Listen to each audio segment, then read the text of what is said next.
Good day and welcome to The State. We are glad you could join us. The show is brought to us by Christian Service University, located in Kumasi in the Ashanti region. My name is Gabriel 𝗟𝗡𝗩𝗘 Ankrah. Stay for more details. I'll be right back.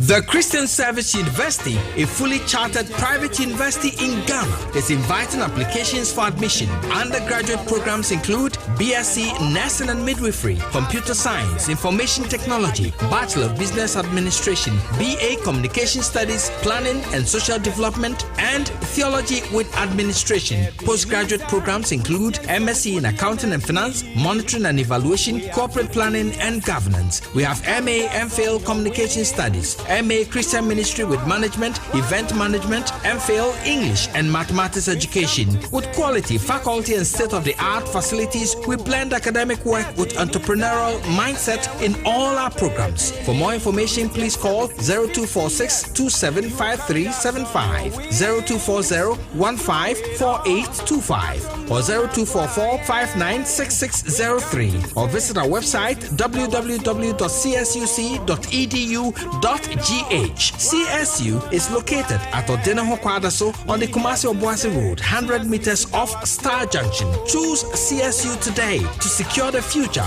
of Africa. And to make him better known. We are young but wise, strong yet fragile, soft but tough.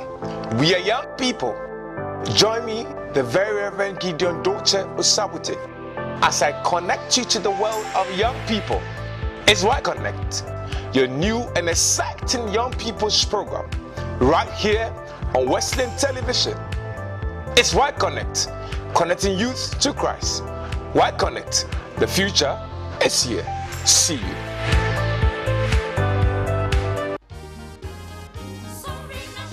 Sorry, not sure. Wake up to a purposeful day. Get ready for a transformational morning experience. Sorena Shrine is here to build our spirituality, mental and physical well-being. Through positive, inspiring actions and stories. We bring you exciting activities and conversations that develop us as a people and as a nation. We take a look at the trending issues in Ghana and the rest of the world. And we also review the impacting stories from our local newspapers. Every morning, we bring you stories of hope, change, and renewal. We empower you through the Word of God and provoke you to live the purposeful life destined for you. Join us, Anita Kwaku and the Reverend Ajika Vincent Agbamanya, Monday to Friday from 5:30 a.m. to 10 a.m. as we take you on an inspiring journey, live and exclusively on WTV. You may also join us on Facebook at WTV Ghana and on YouTube at Wesleyan TV Ghana. Sorry, not Shrine. Wake up to a purposeful day. Sorena Shrine is brought to you by Danwell Insurance, Multi-Credit Savings and Loan, and the Methodist University Ghana.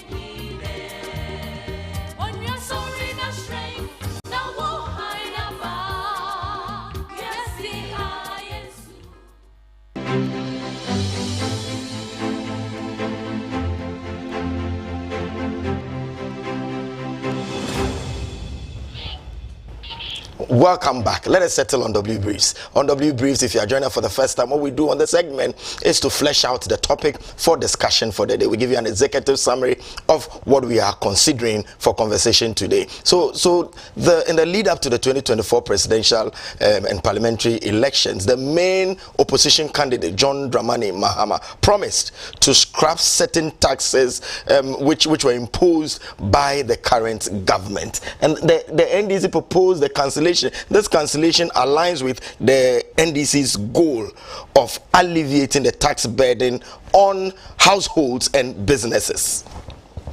These taxes were labeled nuisance or obnoxious taxes. The proposed taxes to be scrapped include: 1, the electronic transfer levy, popularly known as the e-levy. And this e-levy is just 1% taxed. Let me not say just, because even 0.5 is huge. It's 1% tax on electronic transactions in Ghana. That is mobile money transfer, bank transfer transactions, or any digital payment. There is 1% tax on this particular one. The second one was the COVID-19 health recovery levy, which was passed by an act of parliament in 2021. And this was to help recover from the pandemic's economic impact that it had on us. The third one is the betting tax, and this is also known as the gaming tax, which is a tax exposed on gaming, every gaming activities or betting, and it's usually levied on the operator or the provider of the service and not the bettor.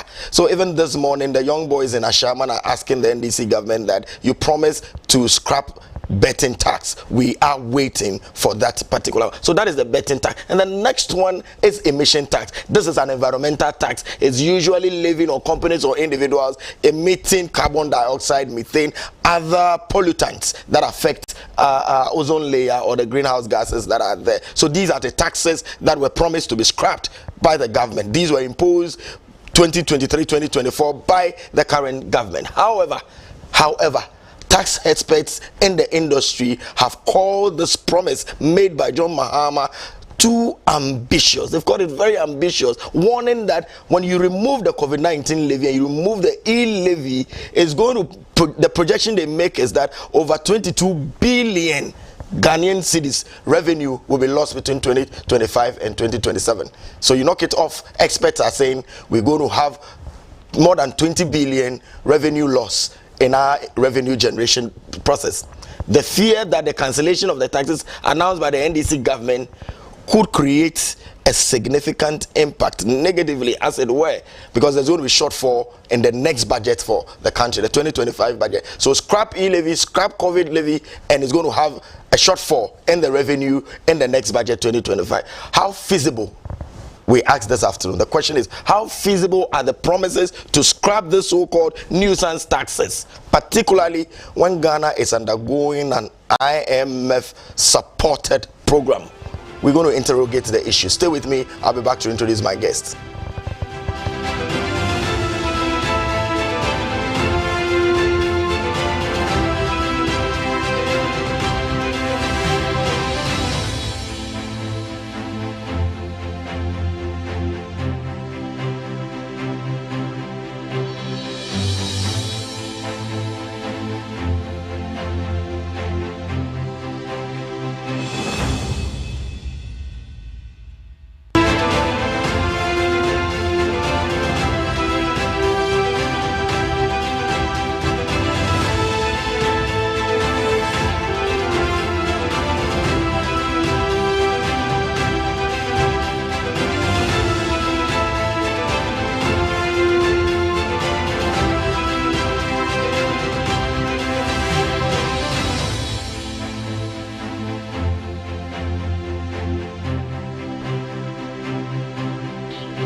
Welcome back, and this is the state. On the state this afternoon, we are looking at what is termed nuisance taxes or obnoxious taxes. As you recall, the president-elect made promises that certain taxes that will be scrapped immediately he takes office, maybe 120 days or beyond. But the government is going to take off these taxes, and some of these taxes include the COVID-19 levy, e-levy, betting tax, emission tax. So some experts, industry experts, have described it as too ambitious, projecting that we are going to lose billions of cedis. There's going to be shortfall in revenue generation should these taxes be removed. This afternoon, we are going to interrogate and see the feasibility of this proposal made by the government-elect, and then definitely prefer solutions or other sources of revenue generation. So you wouldn't want to move away from your set. Stay and listen to the other side of the story. The show is brought to us by Christian Service University. Christian Service University is located in Kumasi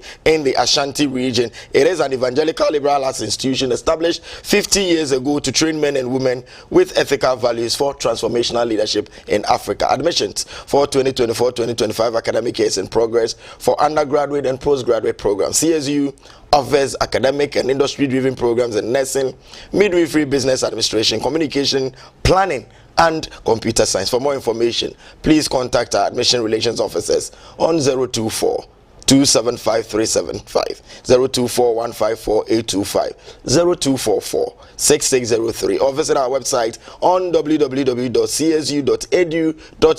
CSU, to choose CSU today to secure the future of Africa. CSU, and we respond the university of choice. So we're going to delve straight into the issue at hand, the one that is causing the conversation around. We are joined online by a guest who, like we always do on the state, people who are authorities in the space of the subject that we are looking at. He is a chartered accountant and a chartered tax practitioner. So in the area of tax, he's practicing. Not only is he practicing, he's chartered in that field. His name is 𝗟𝗜𝗩𝗘. 𝗟𝗜𝗩𝗘, good afternoon and thanks for joining us on the state.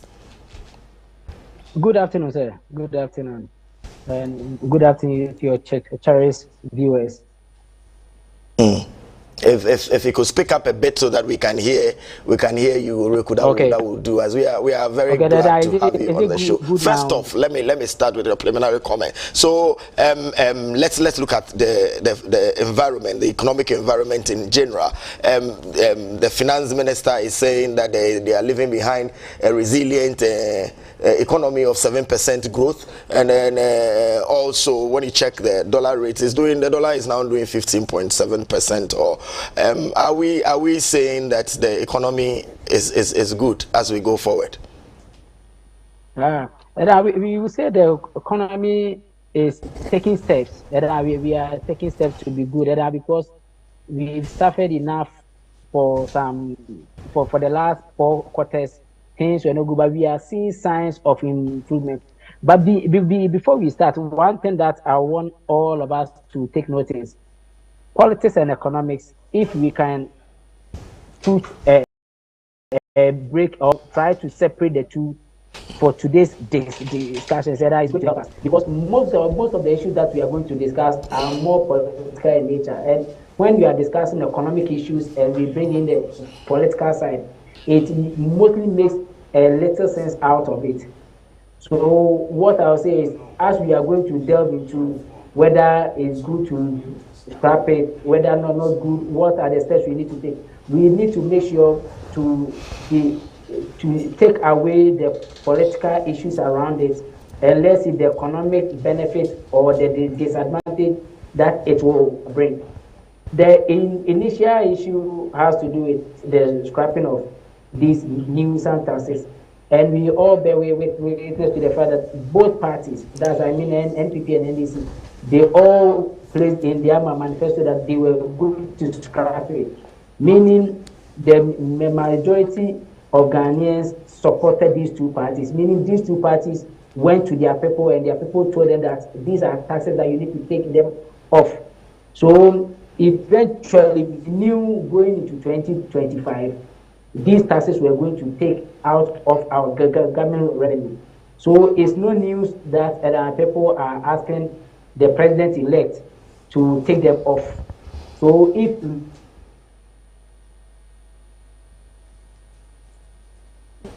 we work the line to get Oreku back, and he's sharing his views on the fact that yes, both parties made promises that some of these taxes will be scrapped off, the e-levy, the COVID recovery levy, betting tax, and all that. And it's saying that we should be able to do that. That is both sides of the political divide. If we take away the politics, yes. If we take away the politics of it, Oreku, welcome back. Thank you. So I was saying that we need to take it up, and the next thing we need to move into is the e-levy. We have the e-levy. This is a tax that came, and most Ghanaians were not happy with it, and even most experts to express diverse opinions on it. And mostly what people were saying was, now we are moving to a cashless economy. That is the idea. We are trying to move all our things to the digital space. But to put a tax on like a transaction that is happening on the digital space is an it's more or less, you are not promoting the very thing that we are all aspiring to get to. Because the idea was to move to a cashless economy. Now you have your money on your wallet and you can trade with it. But now the tax came in as the money that you have on your wallet. The moment you transfer it out, they will deduct. So it means the enjoyment you are getting from the digital space, they are going to tax it. So most people were not happy about it. So we are not surprised that we are going to take them off. But one thing is, these taxes came in, they brought revenues, and government can only develop countries through taxes. Now both parties they decided to come up with their manifesto to take out taxes, meaning they have other alternative means to move the country further, because there's no way you can run the country without taxes. So aside these taxes, now the question is, which areas are the parties going to get their revenue from? And to what the NDC put in their manifesto is, one, they are going to increase the tax net. And the way to increase the tax net, we have three ways. The first one is, if we could, yes, we'll get to the details of the taxes and how they're going to do the widening or the closing of the nets. But I just want to help viewers who might not really appreciate this taxes that are on the banner that we are looking at. So help me. Let me take it one after the other. So now let's look at the electronic transfer levy, the e-levy, which you started talking about. What is it? How does it work? And what is the percentage? And we hear there is a cumulative threshold, more than 100 cedis you are not taking. Can you help us? So let's start with the e-levy. Okay, the e-levy was introduced in 2022, and the act that came said the threshold was 100 cedis. So if you transfer less than 100 cedis a day, the rate you will not be taxed. When you transfer more than 100 cedis, that is for Momo. But through the banks, theirs was 20,000, that through bank transfers. But the rate was 1.5%. That was the initial rate. But after the brouhaha, many people were expressing their discontent about the rate. So the 1.5 was reduced to 1%, and the threshold was taken away. So meaning if you transfer even 2 cedis, the 1% was taken. So as we have it now, the rate is 1% of every transfer that you make, and currently there's no threshold. So the percentage is charged on what? Just the process. Yes, just the transfer. So assuming that I want to transfer 5,000 to my dad, is 1% on the 5,000. Just that. If I want to transfer 50 cedis, is 5% on, or is 1% on the 50 cedis. So is the total amount of transfer that you are doing that is taxed. That is taxed. Okay, yes, great. that is taxed. Now we know that on 5th May 2023, the World Health Organization, Gabriel, the president, I love his name, so I remember his name. Gabriel came and then mentioned that COVID is no longer a global emergency. The pandemic is no longer an emergency globally, but we had instituted, or we had introduced the tax of the impact the pandemic had on our economy, and we are still taking that tax. What is it, and which of our items and elements do we still charge the COVID, and what is the rate? What is the percentage? Okay, COVID levy also came in 2021. And as you've already given the background, that I came as a result of the COVID pandemic. And in 2021, we came out with an act that it should be charged on all goods and services, except it is an exempt, and it's imports and goods in the country, except they are exempt. So it runs with the VAT.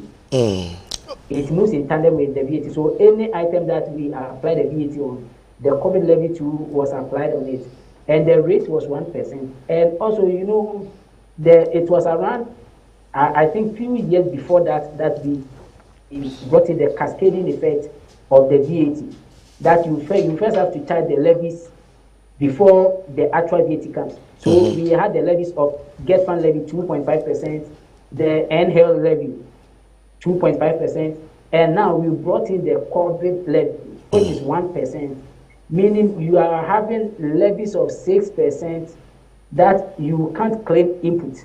Meaning the COVID levy, you are not going to claim input or you can't use it as an input for your VAT. So the cascading effect comes in, and most people complain that because it increases the tax that you are paying. The exactly. Nominal rate will be 21%, but the real rate is at around 21.9%. So people complain, and people thought that we've moved away from COVID. So it should be taken off. And exactly. We have some experts even suggesting that we know we need the taxes. So you can maybe rename it, not to keep the name COVID levy, because everybody knows COVID is gone. But if you had renamed it, it would have made a little sense. Again, last year they brought in the sustainability levy.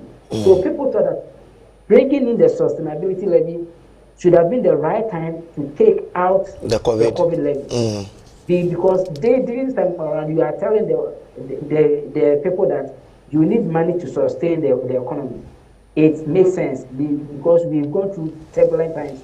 But we can't be having the COVID levy there and you bringing in another levy on top of it. Again, these are levies that you can't claim it as an allowable deduction.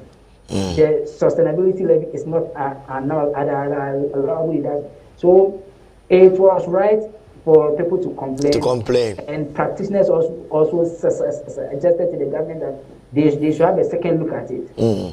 Now let's look at the last one, which is of interest to especially the youth of Ghana. And I remember very well in a town hall meeting when John Mahama even spoke in Pidgin, so that the young people could understand this very one. And it's about betting. They claim there is unemployment, they don't have, so they bet. Now they are taxed.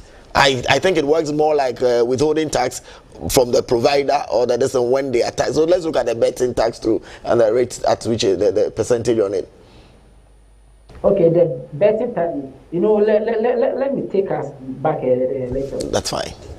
The gaming industry, they were initially, they were part of the people that we needed to tax the VAT.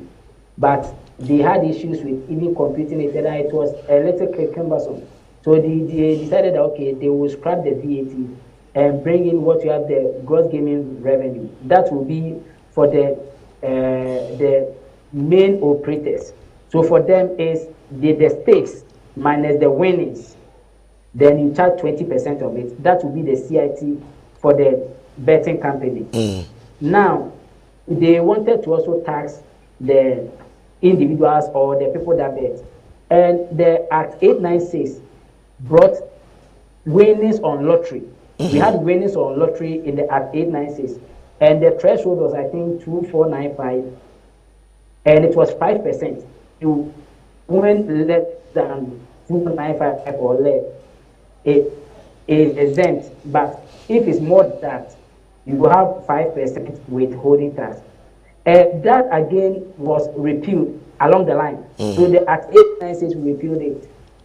And now it was reintroduced again, and the rate now is 10%. Yeah. And now if you win on betting, it's 10%. Again, when this came, the lotteries, the national lotteries were able to go in for some negotiations to exempt themselves.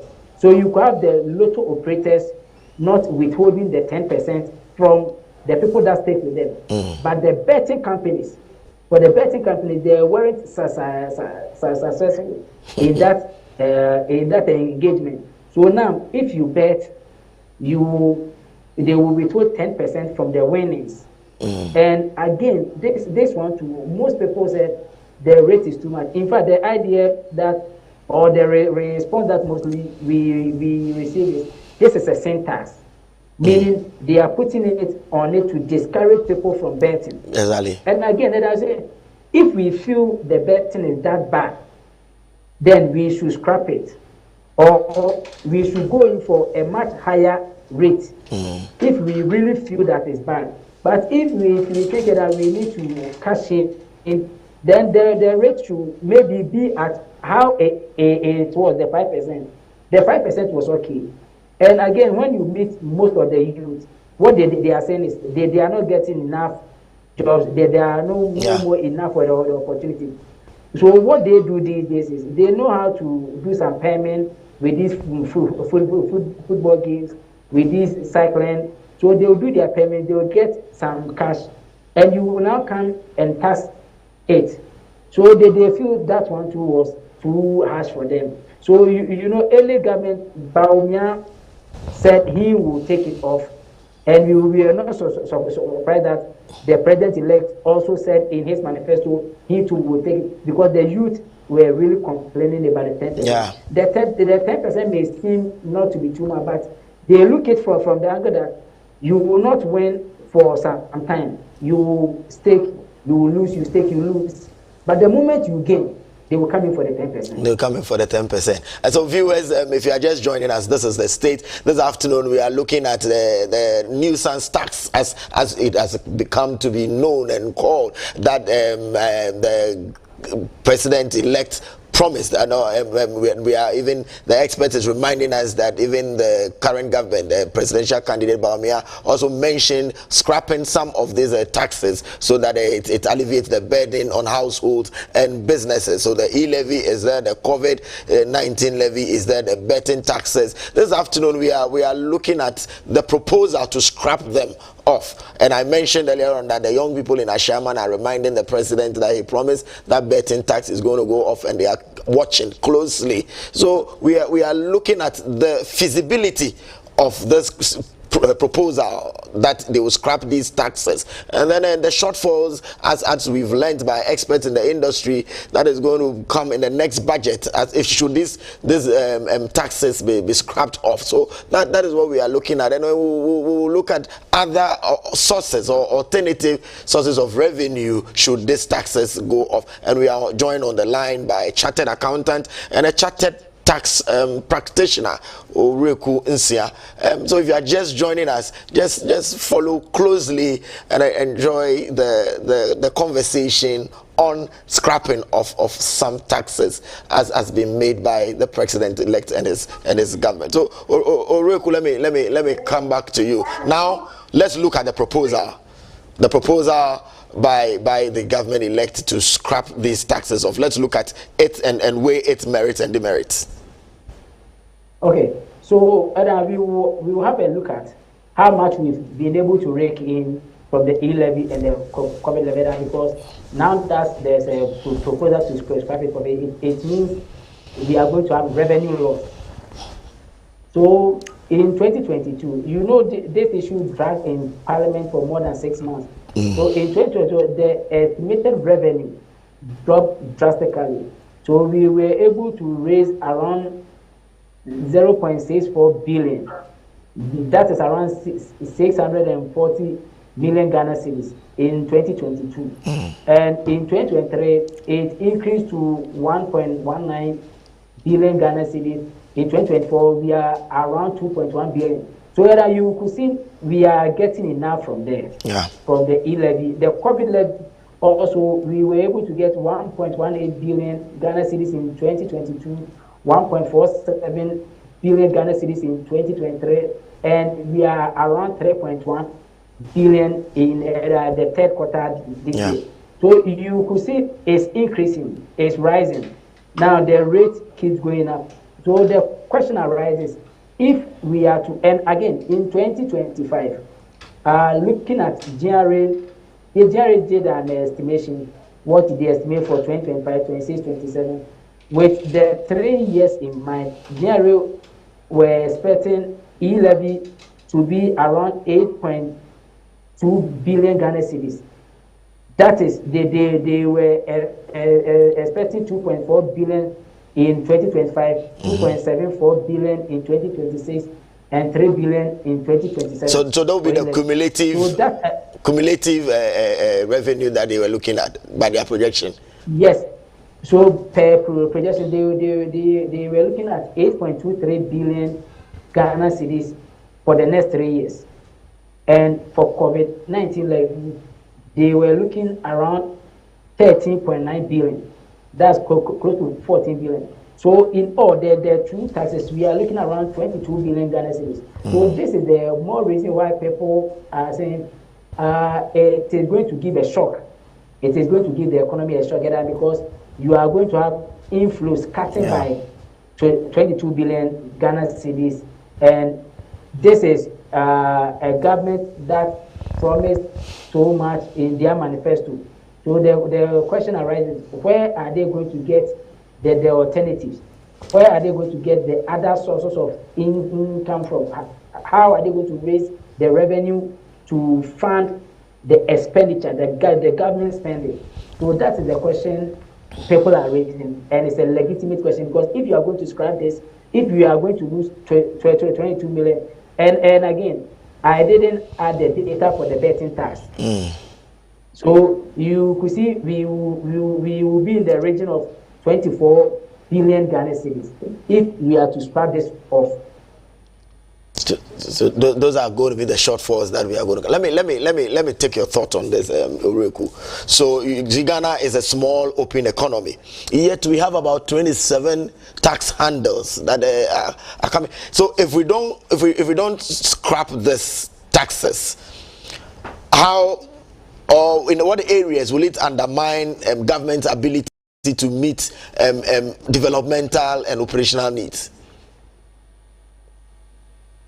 If I get your question, well, the question is if we don't scrap it or if we scrap it. Yeah, if we do, what? Okay. So if we do, the fundamental thing that will happen is we are going to have a shortfall in revenue. You know, with our case, with these taxes, we didn't align them to specific expenditures, like the get fund levy. When you pick it, we are directly to fund something. But with this taxes, we didn't align them to specific expenditure. So they all come into the pool, and we will spend from there. So the government will have to get replacements, or better still, will have to take steps to cut its expenditure or do things so that the shock because it will be a detriment to the growth, the anticipated growth. We might not get it. If we are going to lose this amount of money, we are not going to get the growth that we anticipate to get in the next years to come.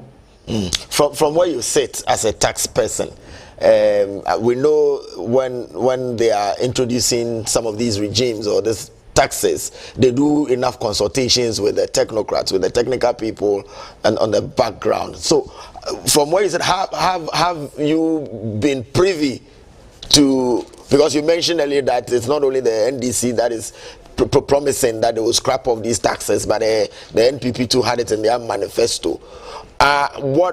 What is the feasibility per their manifesto, or what they have said they were going to do? Have they said how they will do it? How feasible are these promises they have made? And in fact, when you read my manifesto, you can see that they were all drawn into the same line, and that is widening the scope. You know, as I initially said, there are three ways that we can increase government revenue. The first one is to increase the tax rates of existing taxes. If you have an existing tax, like for instance, the VAT, the government can decide that I'm now increasing it from 15% to 18%. But you know that one is not feasible now because people are crying. We already have higher taxes. So I mean that first option is off. The second one is by widening the scope, the base. You know, tax is the rate times the base. So now we need to get more people into the net. That one is more feasible. And that is where most of the manifesto that we saw were pointing towards. By enlarging the base, now we are going to have more people coming into the tax net. And since 3 years now, 3-4 years, and in fact, last year during the tax conference at Ankrah, the team was how to rope in the informal sector. In fact, the informal sector has been roping them into the tax net has been a bane to January. That are because we can't get how to bring them in, and unfortunately, they being outside the tax net is causing us, the few people in the tax net, to suffer. Because if we have most of our people in the informal sector, and you can't get them to pay the direct taxes, so most of the time we only get them through the indirect taxes. But it's high time we will have to bring them all on board. So I think last 2 years the GDR started with this. We have a tax. I will get the name. And in fact, we have a task for the informal sector, the tax stamps. That they will try and bring all of them into the tax net. But the challenge has been very tough for GRA, and I'm still waiting to see how the president-elect will widen the scope to get all these people into the tax net, especially the informal sector. There's a possibility of its feasibility should what you said be considered, getting more people into the tax net. Maybe when we scrap, we should be able to still have a resilient or reliable revenue generation source, if I got you. Yes, we need to. And also one area that our president-elect is also proposing is also to cut down the corruption or block the leakages, because there is also one area that really controls the country. And when you have all these monies coming in and going out without any proper check and balance, or without anything to show for, that's also one thing that discourages people from paying taxes. Because they will pay it. They don't see anything that we use the money for. They don't have any visible thing that they see we are using our money for, but only for things that are not important to the taxpayer, are not that improves the businessman environment to do business. Most people are not happy paying taxes. So it's also one area that the government should take a good look at it to block the leakages. It's also one area. And another area that it came in, and in fact, yesterday, Oreku, you will just press the pedal on that one. That area will touch on it right when I come back from the break. So viewers, we'll just take a quick break. When we come, you will still join and then continue with the conversation on scrapping the nuisance taxes that have been proposed. We'll also look at alternative revenue generation sources when we come back with our guests. Please don't move away yet. Stay with us. I'll be right back.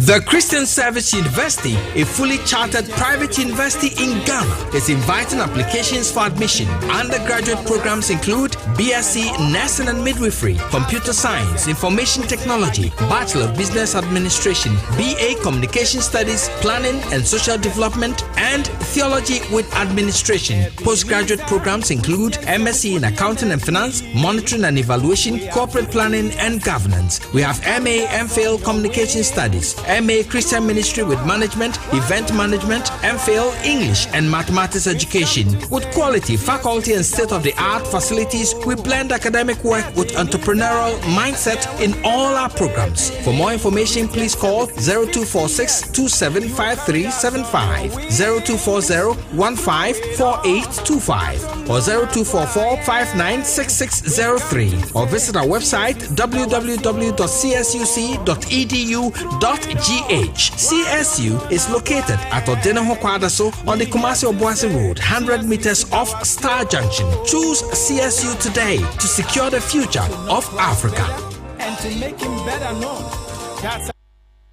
Don't call me, oh, don't call me. Ghana for Methodist Asafoma. WTV Enyam Fianumo 5 years. Hooray! Now Enam Fianuma Fidida. WTV ADNT. Or yet don't call me promo. And it says, Sawaya Ghana ni now what business. And I do be a open so bon deura. WTV say, yeah, baby chat with Jumakuno and as we got on the end. We are bon deura now what you mean 2 weeks at the amount. 1,000 Ghana cedis per Aubetia. We a Yakwanya WTV Air Faso at the other. Say, what time the chi? Am I doing Pempenswa and never drink? Some promo here didn't was make a crack and I Yanunti, Mua Numakua, Some Bohun Deuru, Muntutumrika, Namomra, Fred WTV, Nani Penfoning Como, Emfa don't call me promo 0593 110733, and now WhatsApp 0256 253461. WTV, reaching out to the world.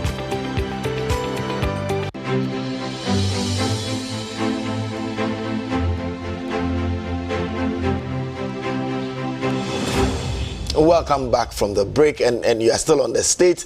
We are considering this afternoon the nuisance taxes that have been promised to be scrapped by the government-elect. John Mahama promised that he will scrap certain taxes that were imposed on us by the current government. I'm referring to the COVID-19, the e-levy, the betting tax. So these taxes, within his first 100 or 120 days, we are hoping to hear something. And of course, some youth are reminding him especially about the betting tax. As experts in the industry are also bemoaning and more or less warning that we scrap these taxes off and we're going to have some shortfalls in our revenue, which will affect government's ability to meet development and operational needs. So this afternoon we have a chartered accountant, a chartered tax practitioner helping us to understand and appreciate the issues as we await the promise to be fulfilled, whether these taxes will still be going off our books and we will alleviate the burden on household and economy. So we are on the line with 𝗟𝗜𝗩𝗘, who is a chartered accountant and a tax practitioner. Just before we went on the break, 𝗟𝗑𝗩𝗘, you were talking about one of the areas that could make the policy feasible should this taxes be scrapped. You can take it up from there.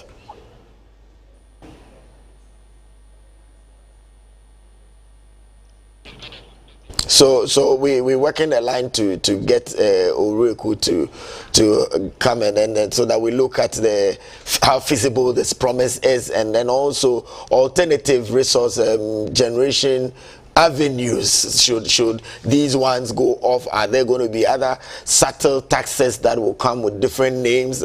And just like Franklin Roosevelt, former president of America, once said that there are two things that are very, very certain that you can't do anything about. It says death and taxes, stressing home the fact that taxes are inevitable. You have to pay for the development of the. So if we have been promised that some will be scrapped, we have to look at how we can get alternative sources. 𝗟𝗑𝗩𝗘, we are glad you could get back online.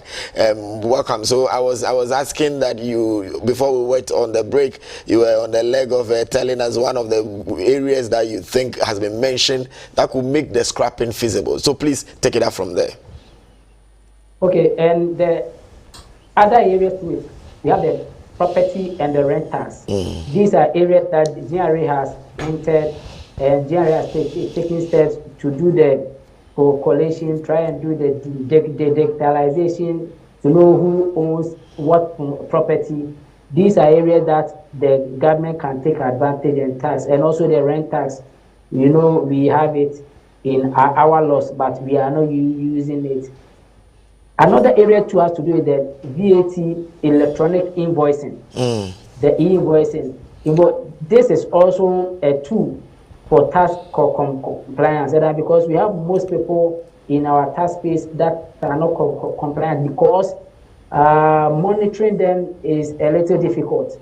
So they are able to avoid the payment of tax, and also under declaring their sales or their VAT payments. So these are areas that we can strengthen. These areas that we can strengthen.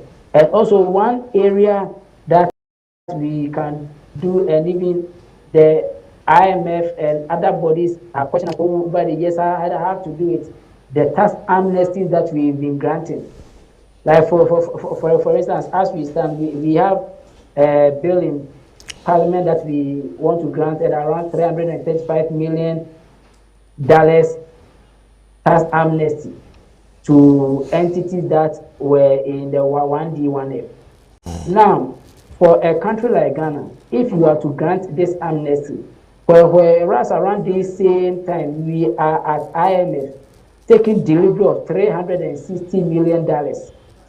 So in other words, it means we are taking the $360 million from IMF to pay for the tax amnesty we are giving out, which I don't think that is a prudent decision that we need to make. If for anything at all, what we should be doing with companies that go into this 1D, 1F is to move them into the concessional rates. Give them the concessional rate, which now is at around 5%. Meaning, when they have any profit before tax and they have a chargeable income, we will tax them at 5%. But we need to give tax amnesty for their non-compliance of our taxes. Then it means we are only encouraging people to be non-compliant and come at the back of tax amnesty. I don't think there is one thing that we need to encourage as a country. We have maybe for once we will encourage some aspect of, but in a wholesale like this, and to the tune of $335 million is something that the country should have a second look at it. So I'm not surprised the NDC or the minority, soon to come majority, is imposing it, because these are money that would have come into the consolidated fund. But if you give it out as an amnesty, it means you will not get it. And if you will not get it, again, these people are scrapping off the nuisance taxes. And if you are scrapping it off and you are losing this one, then it means that it's going to be a double blow to the economy. The economy is going to suffer. So these are also areas we need to look at. Another area has to do with the public spending, cutting down on non-essential expenditures. If the government will live by its word, by saying that they will go with a lean government, then we assume that most of these expenditures will go away.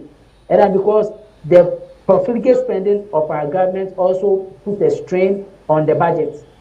So if we are able to desist from this unnecessary spending, cutting down the government budget, I think that we will have some breathing space in the fiscal space to get things that have got. It's not that above us.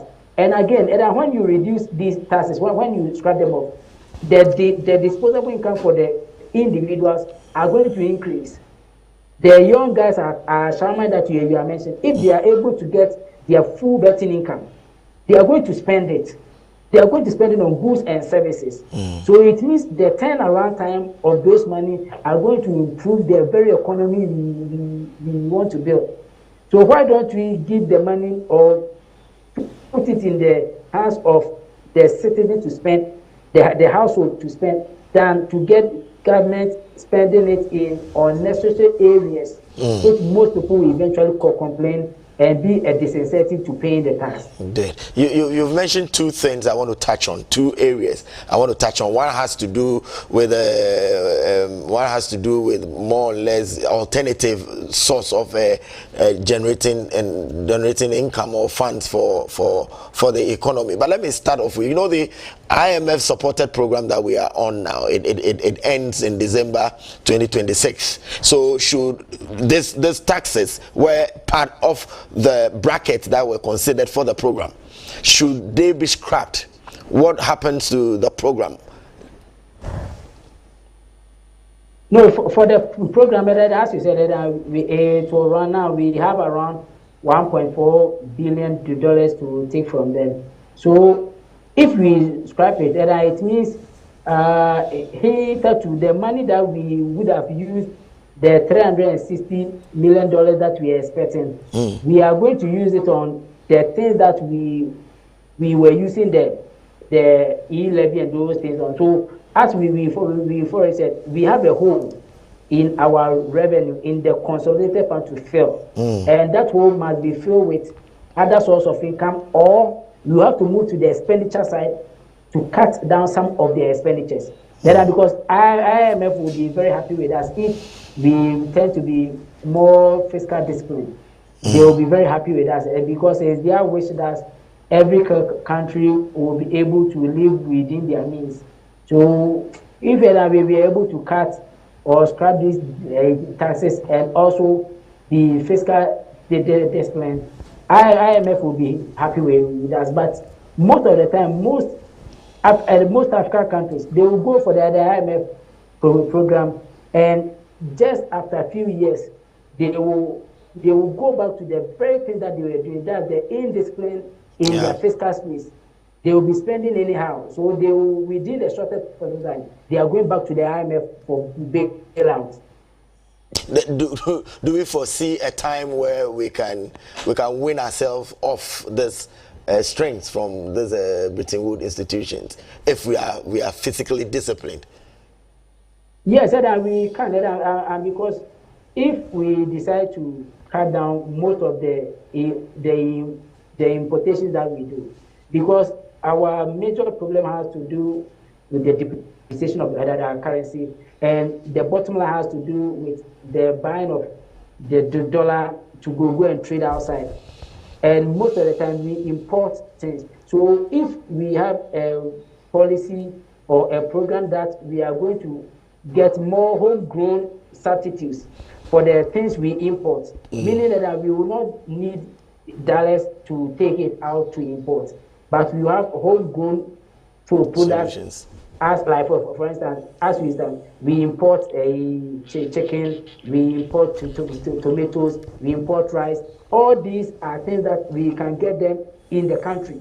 So if we have 1D, 1F, or we have maybe the 24-hour economy supporting the manufacturing sector, meaning the things that we would have.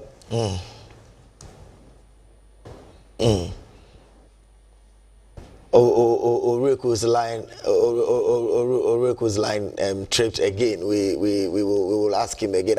I just before the line tripped, I asked him whether a time is going to come where we can win ourselves off completely from the Bretton Woods institution, IMF, World Bank, where every now and then our debt levels are high and then strings are tied to us that you can't spend, you have to declare your public sector redundant, do this, do that. And he was saying that once we discipline ourselves in our fiscal policies and we cut down expenditures and then we are able to get homegrown solutions, we should be, I want to believe that you are just like me, hoping for the day where we don't go borrowing, because when it happens like that, we go borrowing and you borrow and you get all of us down. So yes, finally, let me ask others as proposal for alternative source have said that we should reduce import exemptions, so that if we do that, we will be able to have a revenue source to follow. Do you agree? That lastly on that. Yes, and in fact, our DDP.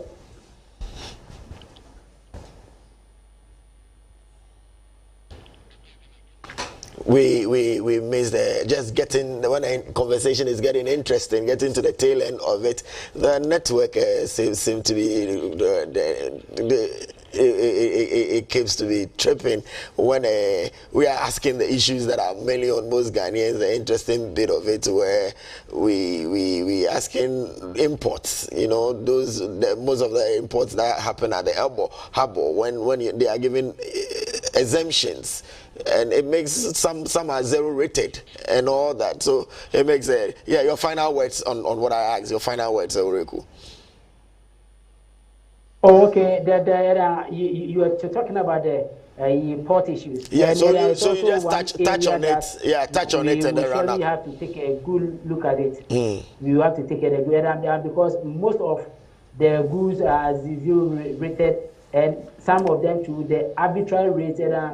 These are things that, in fact, at first we thought the paperless was going to give us a smooth transition, but it seems still now that we have people using their discretion to do things, and again the rates, they have arbitrary rates. So if we are able to get out, we are able to take out most of these zero rates out, and at least 1-2%, 0.5%, and because when you look at the taxable goods that came in last year and those that were zero rated, and you could see the country lost a lot. And most of the time, some of these promises are as a result of winning power in election. So they don't have the political will to go back and take them off, because they know it is killing the country, but they don't have the political will to take them off, because